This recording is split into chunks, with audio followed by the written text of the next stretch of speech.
আসসালামু আলাইকুম গাইস, আজ আমরা শুনবো সূরা আল বাকারা 263 নম্বর আয়াত। সেই আয়াত থেকে বাংলায় অনুবাদ করব এবং সেটিকে ভালো করে বুঝবো যে আয়াতে কি লেখা আছে। তো শুরু করছি। বিসমিল্লাহির রহমানির রহিম। 263 নম্বর আয়াত সূরা আল বাকারা। একটুখানি সুন্দর কথা বলা এবং ক্ষমা করে দেওয়া সে দানের চাইতে অনেক ভালো। যে দানের পরিণামে কষ্ট আসে, আল্লাহ তাআলা কারুর মুখাপেক্ষী নন, তিনিই পরম ধৈর্যশীল বটে। এটা হলো সূরা আল বাকারার 63 নম্বর আয়াতের অনুবাদ। এবারে এটাকে আমরা ভালো করে বুঝবো যে আয়াতে কি লেখা আছে। এই আয়াতে লেখা আছে যে সুন্দর কথা বলা ও ক্ষমার গুরুত্ব। এই আয়াতের এটাই মূল বিষয়। উপকার করার পর খোঁটা দেওয়া, যে দানের ফলে কষ্ট দেওয়া হয় তার চাইতে বরং সুন্দর কথা বলা এবং ক্ষমা করে দেওয়া অনেক উত্তম।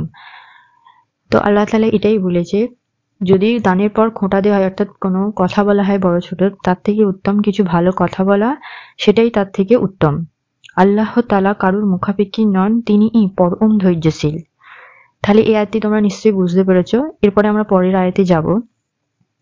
264 নম্বর আয়াত। হে ঈমানদাররা, তোমরা উপকারের খোঁটা দিও না এবং কষ্ট দিয়ে তোমাদের দান সদকা বরবাদ করে দিও না। সঠিক সেই হতভাগ্য ব্যক্তির মতো যে শুধু লোক দেখানোর উদ্দেশ্যে দান করে, সে আল্লাহ তাআলা ও পরকালের উপর বিশ্বাস করে না।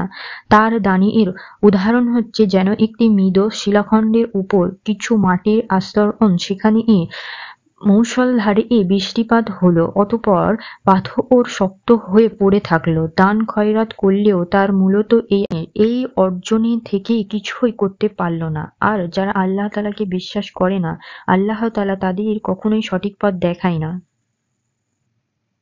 তো এটা ছিল সূরা আল বাকার 264 নম্বর আয়াতের বাংলা অনুবাদ।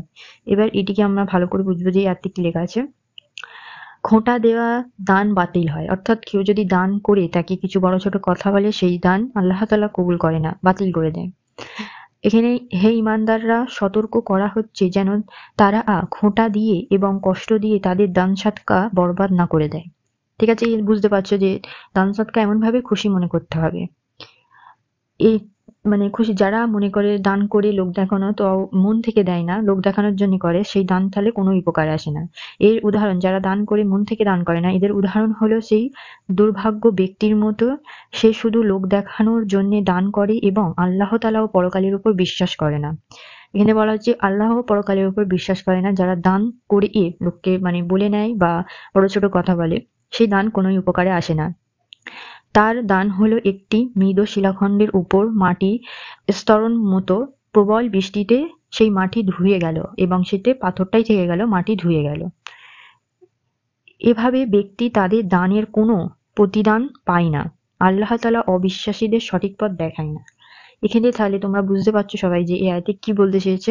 আল্লাহ তাআলা কি লিখেছেন যে দান করতে হলে মন থেকে করো, দান করে বড় ছোট কথা বলা যাবে না, আর খুশি মনে দান করতে হবে, নইলে সেই দান কোনো কাজে আসবে না।